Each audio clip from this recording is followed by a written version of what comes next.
The market continues to climb a wall of worry, with sellers being unable to find acceptance back under daily breakout points.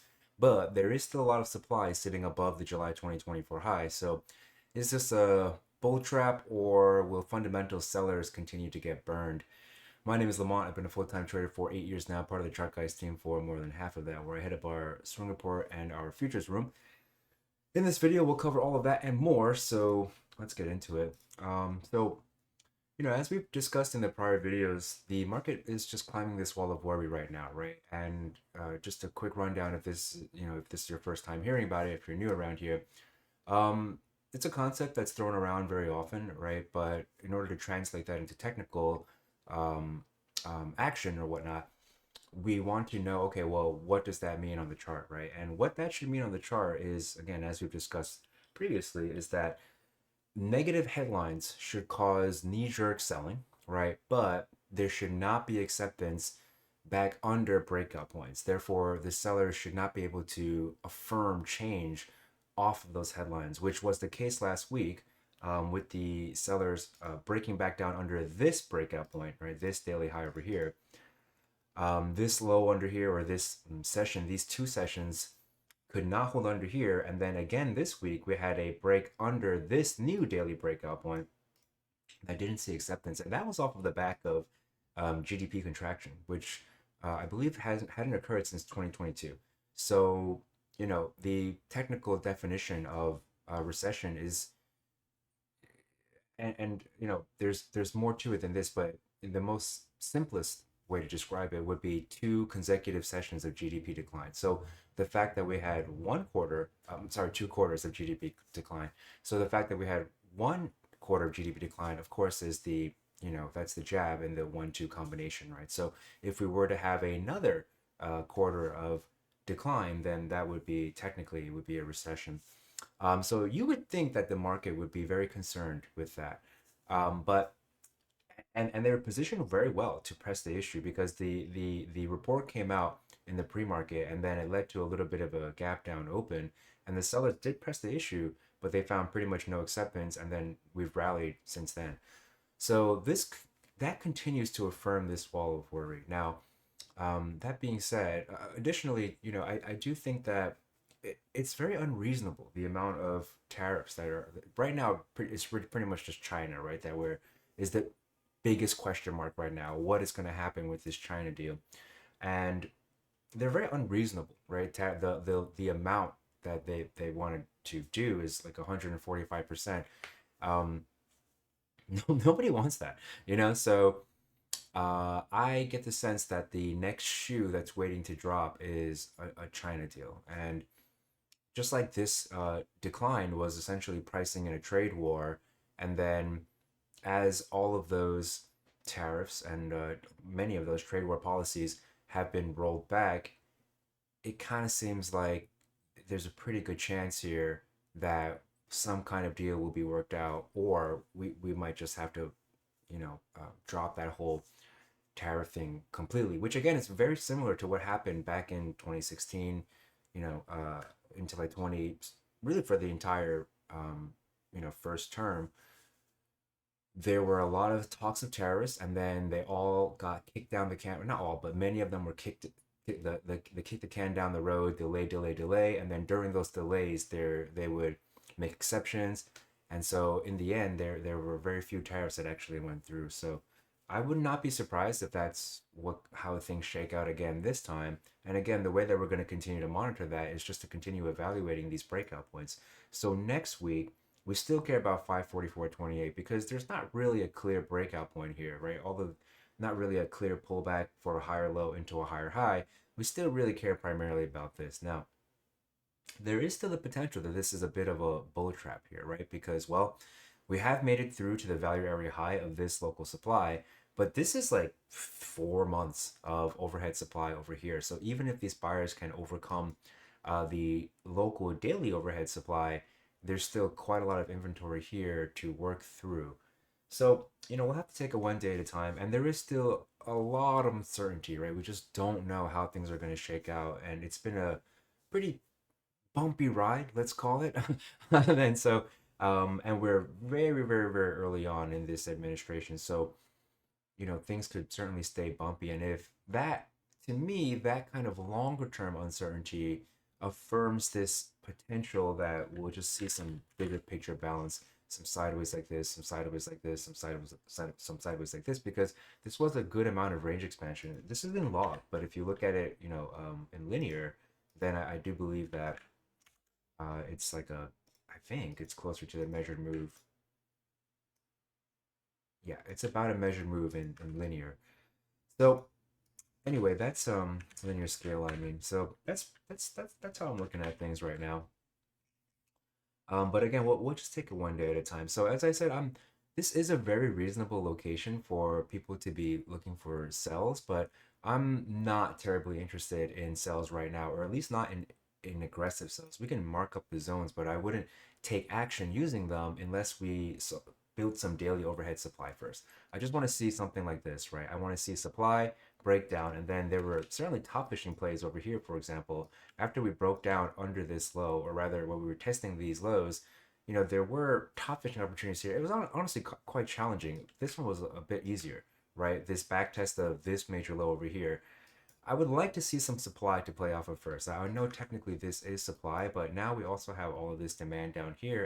And again, I'm operating from this perspective of the market climbing this wall of worry. So as long as that's the case, I'm not too interested in being an aggressive seller. I would rather wait for there to be some daily overhead supply breakdown, and then we'll look for a backtest play there, or break down under this daily no change level and then look for a backtest play off of it. Something like that. I think it just makes more sense in my opinion to be a cautious seller if you're going to be a seller at all. And I just continue to focus on the day time frame stuff right now. I'm finding a lot more um, comfortability and ease on the daytime frame rather than swing trades because you have a lot more control on the daytime frame. So that's where my attention is right now. And once the market kind of let earnings season pass, let the FOMC meeting next week pass, then I think we can get back to being more active in like short duration swings. So that's my perspective. You may disagree. Let me know in the comments if you do. No problem. I would love to hear what you have to say.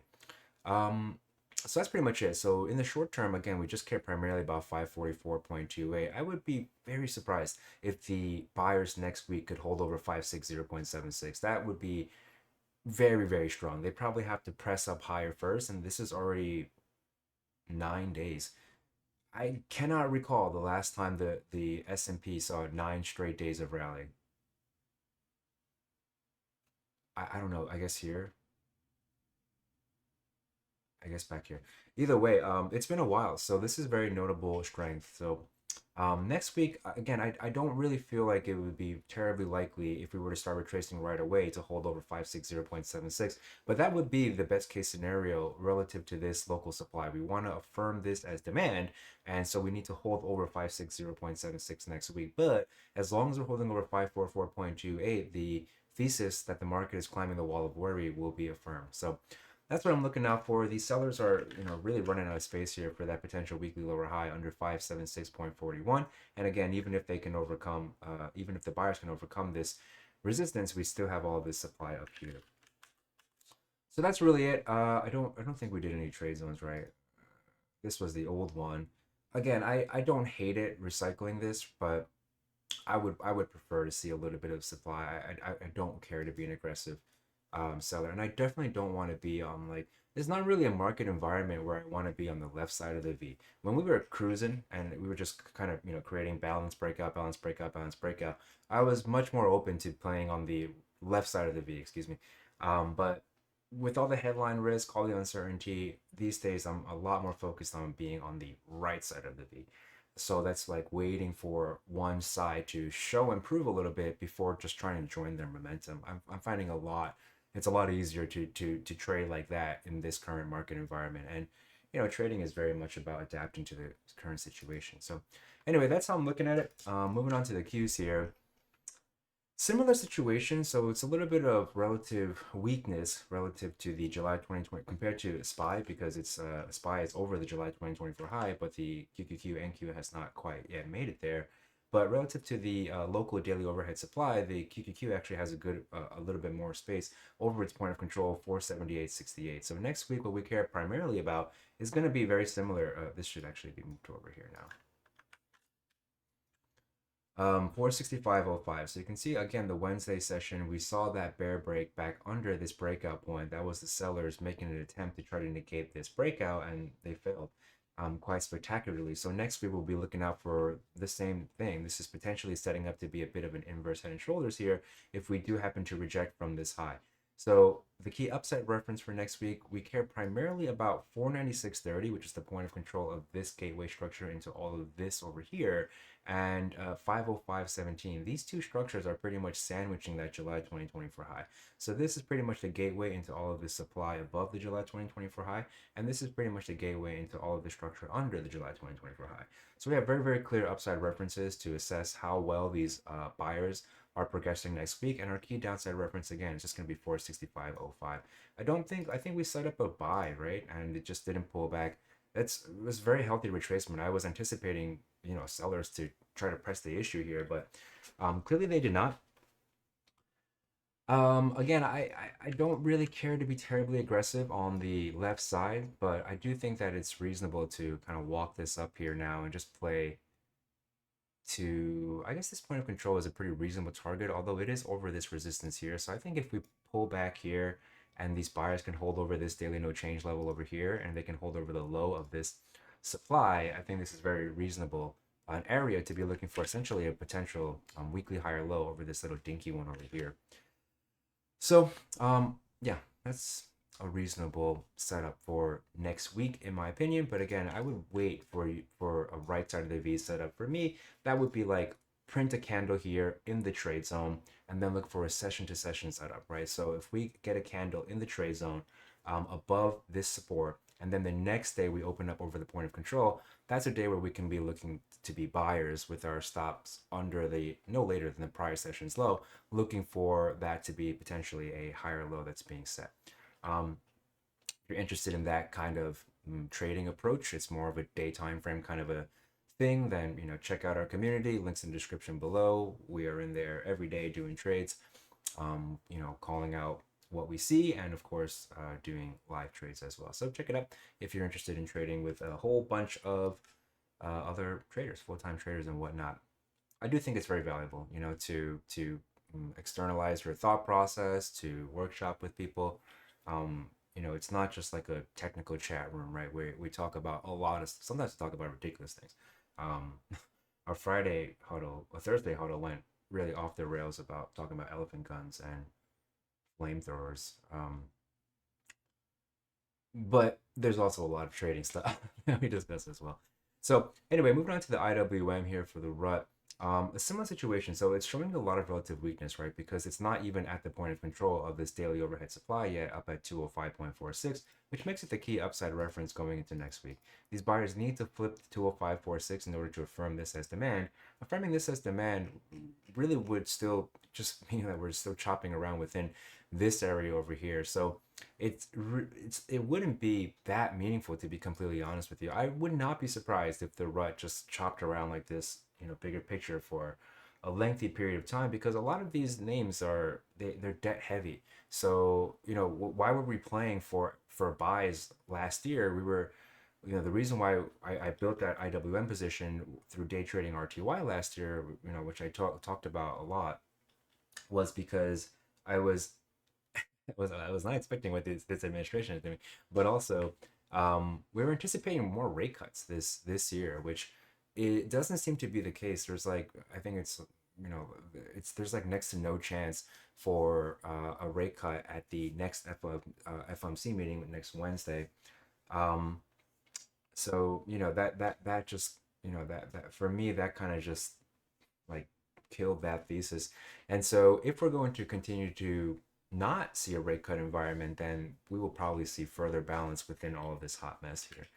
Now, that being said, there is a new daily no change level. Like the rut is a little bit different than the ES, the NQ, because, well, we do have this local daily demand. So next week, if the sellers cannot get price back under 196.86, then this breakout continues to be affirmed. That's pretty much the best case scenario for these buyers next week.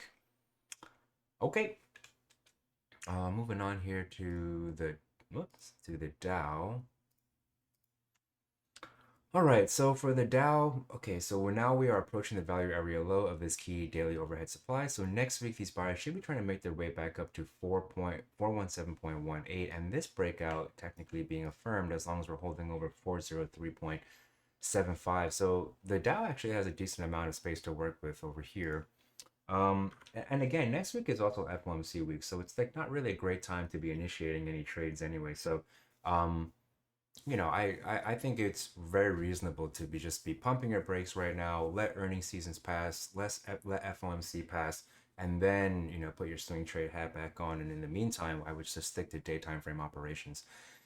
But that's pretty much it, really. There's not much else to talk about, right? It's really just all about this overhead supply, and if we do see retracement next week, space for over 397.41 for a potential daily higher low. Okay.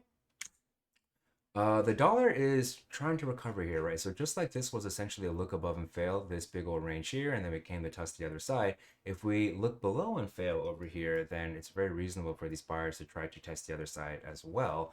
But what they have to do first is to recover this point of control, pretty similar to what happened over here. Back test it, rally, hold the value area high, back test. Okay, that's increases the potential that we're going to go test the other side. So as of right now, they're battling for that point of control. It's very notable that we drop and pop at the value area low and then made our way all the way back up to the point of control. So space for a daily higher low, anything over 98.670 is going to be good for the dollar. The next objective for these buyers should be here. So if we find acceptance over 99.80, then that would continue to affirm this key structure as demand, and that would suggest then that the next objective for the buyers then would be to get to the value area high and then this prior low. So the value area high is at 100.480. And so this is, again, potentially a little janky inverse head and shoulders, which is what we talked, the potential of which is what we talked about last week. If you recall, last week we were talking about, okay, well, if this is going to be a little janky inverse head and shoulders here, what should happen? The buyer should try to defend this low over here, right? They should try to defend this supply that's creating the head. Like if we were to zoom in to the hourly time frame, this little sideways area over here, this was the key. And if we were going to, we talked about the concept of hooking back onto a level, right? When you don't see follow through, you see a break under a level and you don't see follow through, then you see a big old rip back above that level that didn't see follow through on the break. The buyers should look to defend this level, which is exactly what they did, last week, right? Over here and over here. So it's something just, store away. It's a setup that will happen time and time again. This kind of price action dynamic happens a lot, like very, very often. It happens right here, for example, right? Like this guy right here. Right, you break over this high, no follow through, top fish, right? It's kind of, you could argue it happens over here too, right? You break over here, no acceptance, top fish, right? So anyway, happens all the time. It's a goodie. It's a goodie. I call this on the date, I call a very similar setup a triple. It doesn't matter. I have a silly name for it, but if you're curious, join our community where we talk about all the silly names. That's pretty much it for the dollar.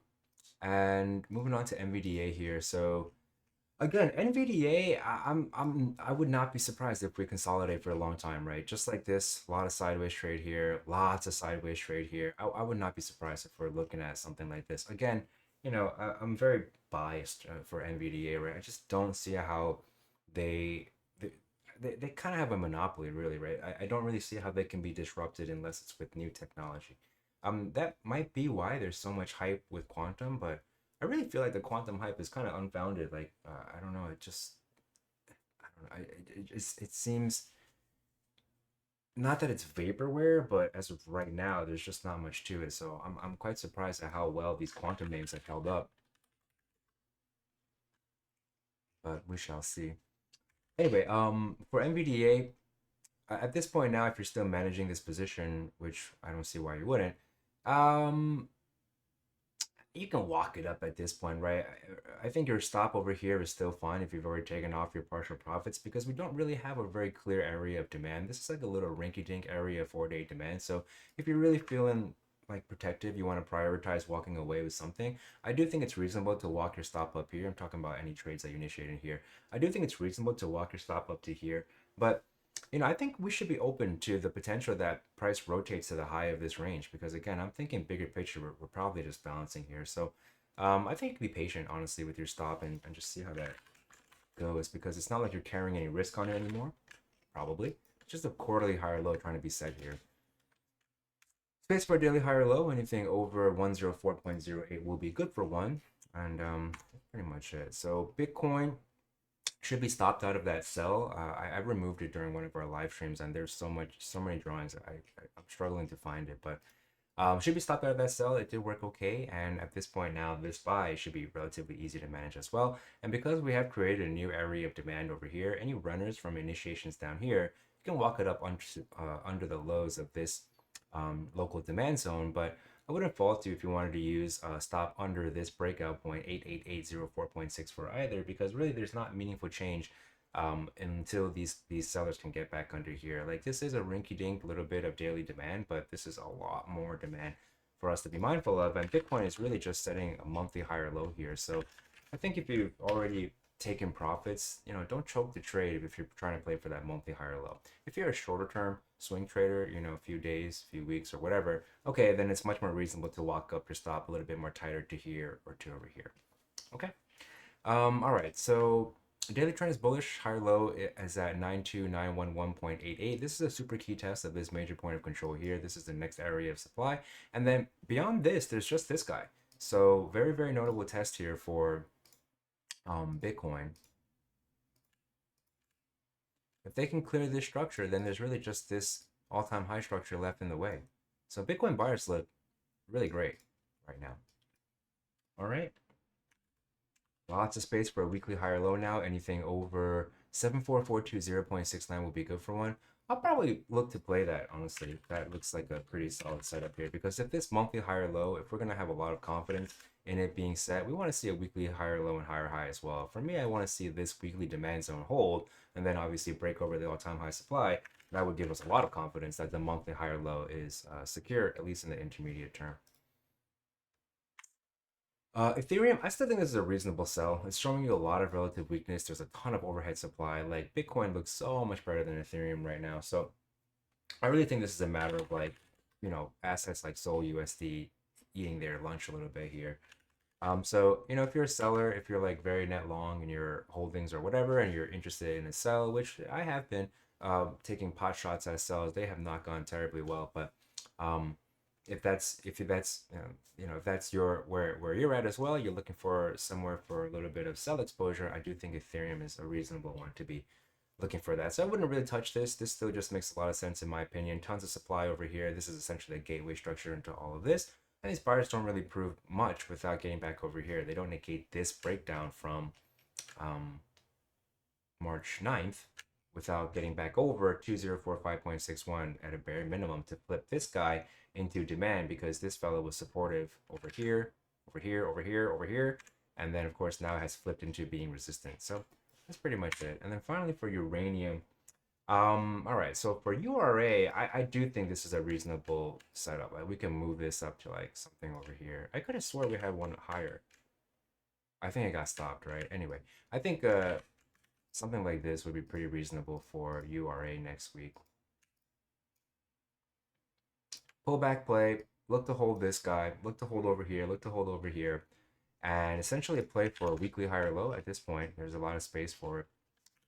And then if they do hold this area, well, where should they try to get to? Is essentially a repeat of this trade, right? If they're gonna hold this structure over here, then they should try to get to the highs of this fella, right? Because this is kind of one big block over here, and the two references on the way up is this guy and this guy. So that's what I'm looking at for URA. And that's pretty much it. Okay, so for trade review. Okay, so for trade review, pretty active again this week. Like I'm starting to realize that if I want to take adding to positions more seriously, I probably have to be less active. But and like really focus more on when the context is appropriate for it. It's just that, because I offer coverage in the futures room, I think I also feel like I'm also inclined to be more active than I have to be, and that's fine. But if I do want to start changing these processes, I do think I need to make some adjustments. But for now, it's fine. Anyway. So for last week, the on Monday, I didn't have much time. I very often have like things planned on Monday. It's like supposed to be my day off to do errands, but uh, I very often will trade the morning session, and so I was just looking for a pass back underplay here, right? Because this is the key daily overhead supply. So I during the morning stream, I think I did a decent job of like kind of summarizing the process or the way that I think through it. And the way that I think through it is you do the context first, right? You look at the bigger picture context, and that gives you directional bias. The directional bias then will lend itself to location. Once you have your location determined, then you pick the tactic, right? That's essentially how I like to get things done. So for example, then what was the context in this situation? The context in this situation was a break into this key daily level, 195.49, and the RSI was very hot. It was hot up into the hourly, approaching this daily resistance. And the low of the I'm sorry, the resistance was here, and then the low of the daily supply. And so that was at 9:31, and then a few minutes later is when I sold the pass back under that level, and I was looking for a chop above the overnight high. It did. I acknowledge that it had relative strength, but it gave me the best daily references again, right? So here is that session, and then in the ES and the NQ, it was here. I'm not really close to a daily reference here, and then for the NQ, it was here again. I'm not really close to a daily reference here, so I ended up going with the rut, and it was also a bit of a laggard, I believe. No, that was another day. That was another session. So that was a full stop, but it was a very, very cheap stop, right? So on the rut, it looks like this.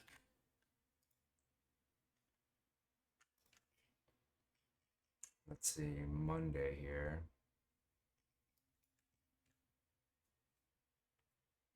Wait a second. Hang on a second. I'm very tired right now. So the 28th. Mm-hmm. Okay, so it was here. So this was this pop and drop. You know what? I'm just going to show you on the rut. I mean, on the ETF chart.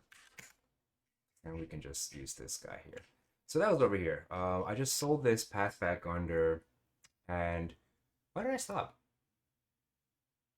As a relative strength clears the back. I guess it made a higher high, right? Oh, okay, because that was this initial move. So I sold this initial move down. That's on this move down, sold it, didn't get a chop, stopped it out, and then because the context was exactly the same, I just did it again. A few moments later, I said uno mas, and I was looking for a back test of the breakout point for the chop. And the breakout point at this point, hang on a second here. I gotta be zoomed in. The breakout point, selling this pass back under, I believe, was just here, just selling this pass back under, and it was this guy over here.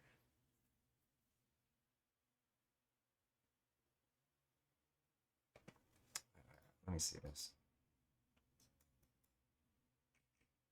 My wife started a new schedule, so like I'm kind of sleepy. Oh yeah, it was this guy here. Yes, it was this back test over here. So I just sold that.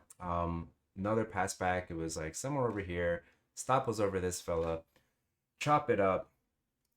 Um, and then I was looking out for more above 75.8. Oh wait, that was here. Hang on a second here. I'm confusing myself. It was 942. Oh, it was probably just the SS break. Yeah, that makes a lot more sense. So that was just the SS break, right? Looking for essentially the same thing. So I was looking for the SS break to essentially mark the pass back under, right? Because this was a big old rip up and the risk was very cheap for the stop. I remember it being particularly cheap. And then I looked for more out above 75.8. Hang on a second here.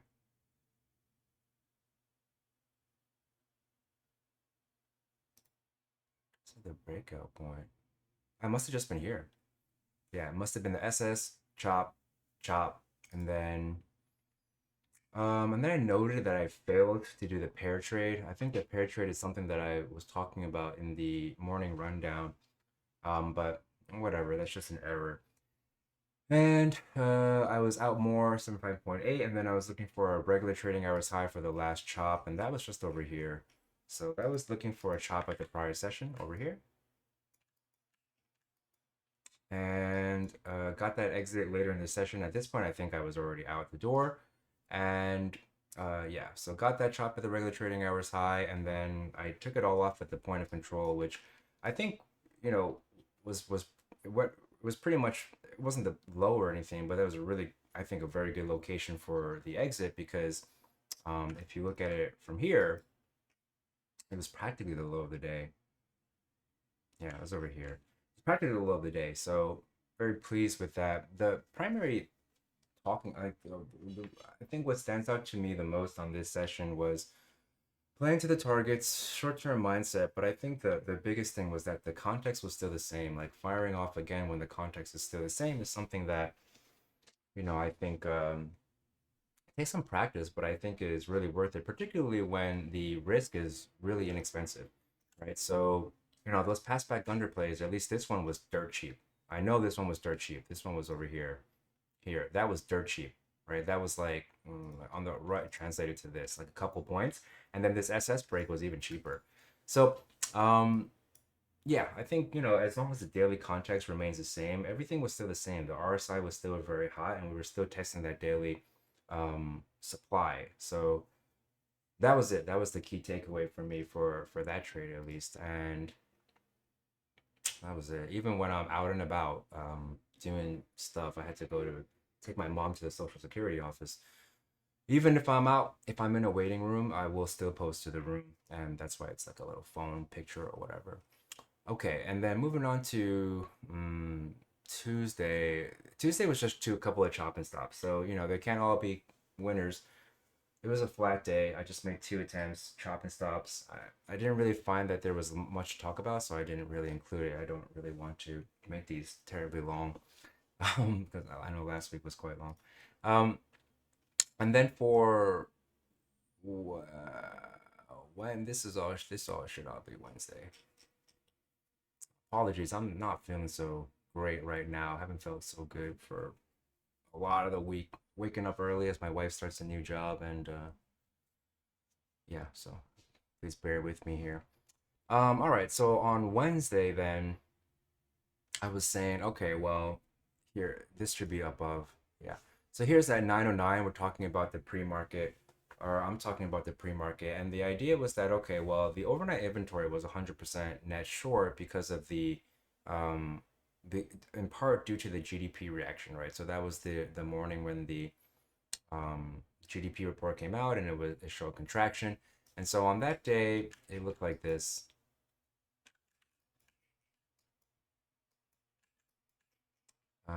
Let's see here, Wednesday. It looked like this over here.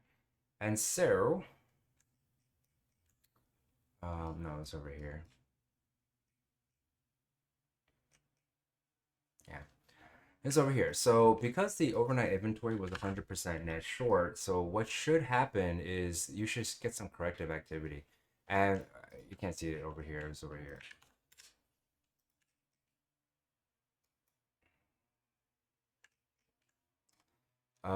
Wednesday was over here. So it was pretty much 100% net short. In the ES and the NQ was 100% net short. In the RTY, you did have a little bit of acceptance above the prior session's close, I believe. This close line is not accurate anymore.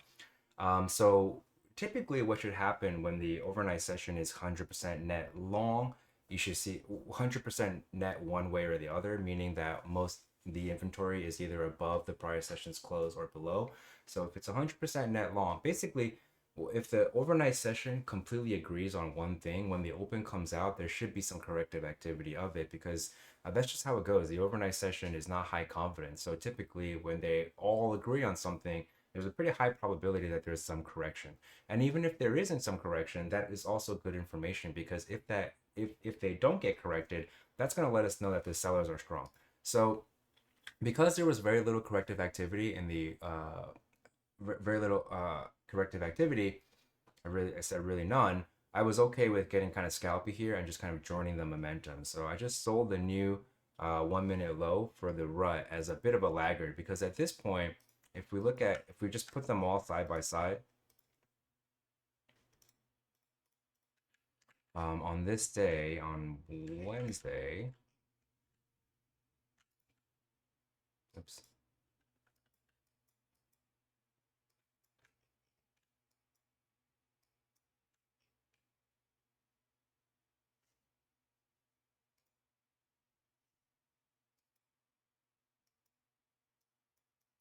sorry guys, I know I'm not being terribly sharp right now.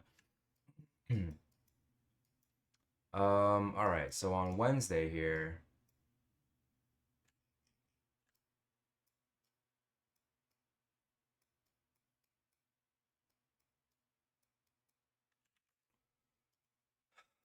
sorry, excuse me. On Wednesday, when we were looking at the ES, I'll just bring it up.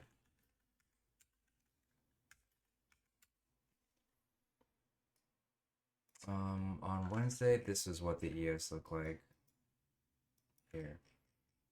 So on the 1 minute chart on the ES and the NQ, they were already dumping and they had already gotten to the overnight low. I have moved the markers already, but for the NQ, it was very similar. On Wednesday, it looked like this.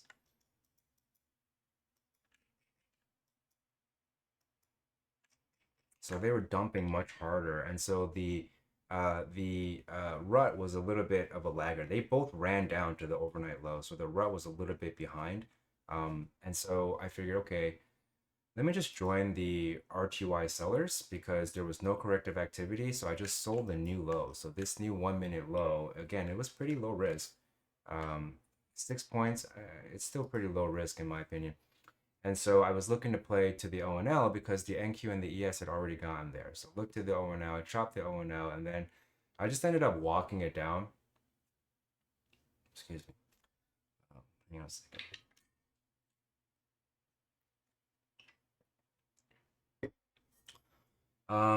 I just wanted to walk it down and then give them a chance to press to the ONL. So I didn't walk it super tight. So on this move down, I was looking to walk the stop, and I gave it some wiggle room, and um, yeah, I walked it down, and then when did I take the exit here? Didn't I walk out close?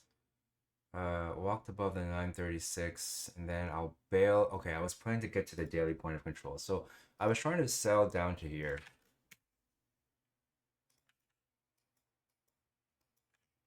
I was trying to sell down to this level over here, and they didn't quite make their way down there, but there was a session to session perspective there, or a session to session level. So on Wednesday, we were over here, and I was looking at this guy, this session's point of control, because again, the market is always trying to either affirm or negate prior sessions. So I already had it marked up. So I was looking to play down to here for that, and we do eventually touch down on it.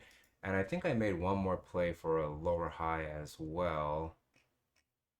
Yeah, and then at 953, I did it again. Sold the RQI Depot, just looking for a lower high play here, and that was over here. That was just this Depot pass, right? So, what time was that? I don't know if it was this one or this one. I think it was this one, the first one. 53, yeah. So I sell this pass back under. Stop is over here. Um, let's see. And I'm saying I'm gonna pump the brakes if it's a full stop, because I'm like joining the momentum, right? I'm joining the momentum, and we're already at that daily or close to that daily level, so I wasn't too confident in that there would be follow through, and certainly there was not. So what did I do here? Finger on trigger to bail because I think data was coming out. I had the limit.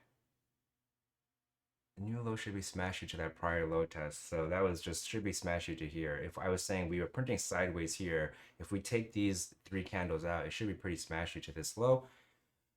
And so I had the order sitting above it, and it didn't hit, but then eventually it did make its way down there. And then data came around, and it hadn't gotten to my final target yet. But I think I just failed on it before the data came out. So I do apologize. I know this is not the best review. Starting to fade here. And for Friday, I did the live trade I did a live trade on the live stream, and it wasn't perfect. It was a, the execution the idea was good, but I didn't execute it so well. So I just bought this open because it was a gap up, and I was thinking, okay, well, if we're gonna gap up and press above here, then we should play to come here. And we did arrive there at the end of the day, and pretty much spent the like entirety of the end of the session just kind of hanging out around that level. So you know, the key idea for this one, I think, is just that like you can game plan it out and have that like overall context, overall thesis be good, but your execution very rarely will be perfect. So I bought the this new high, chopped it up using, I forget, oh, using the pre-market reference, right? So I chopped it up here by the open, chopped it up at the high of here, this guy over here, right? This was the pre-market range, and I was thinking, okay, well, if we're gonna advance over here, then we should be trying to resolve all this stuff in the left in the pre-market, right? And so I was thinking, all right, well, this is really the last area where there was any kind of meaningful sideways trade. So I figured, all right, chop it up. And then I ended up walking 1/3 of the position up because I was targeting another 1/3 of the exit at the overnight high, and we started to stall there. So I didn't want to give back anything, which I guess was a more conservative than I had to be because the risk was essentially already off once we got that first exit. It was, I think, slightly better than 1R. It was like, yeah, almost 2R. So I really didn't have to walk that stop, and I think that that was an error. And it was a profitable stop out, but I kind of, you know, I kind of psyched myself out of a better exit. So I ended up then splitting up my third position, taking off 2 out of 3 of that third scale here, and then another exit at the intended target here. And you know, I don't really care that it continues to go beyond me. So you know, again, just another week of just base hits and keeping things pretty short-term mindset. And I think that's how I'll continue to carry on until at least after FOMC. I think all the major earnings are out of the way now, but I'll have to double check when I feeling a little bit better. Anyway, so that's pretty much it. Appreciate you guys tuning in. If you are interested in trading with a group of folks, check out our chat room, links in the description below. If you are busy and would like for somebody to offer you context of the market weekly, scout trades for you, and also you know, call out any action for any live trades that we do for swing trades, check out the swing report. Links in the description below. You get an update from me, you get an update from Dano, 2 novel ideas, and updates on any live trades. And yeah, that's pretty much it. Again, I do apologize for the low energy of this video, but I am kind of falling apart. So anyway, appreciate y'all tuning in. Thanks for sharing some of your time and energy with me. Hope you enjoy the rest of your weekend. Even my cat doesn't feel good, it seems. Thanks for sharing some of your time and energy with me, and I hope to see y'all next time. Farewell.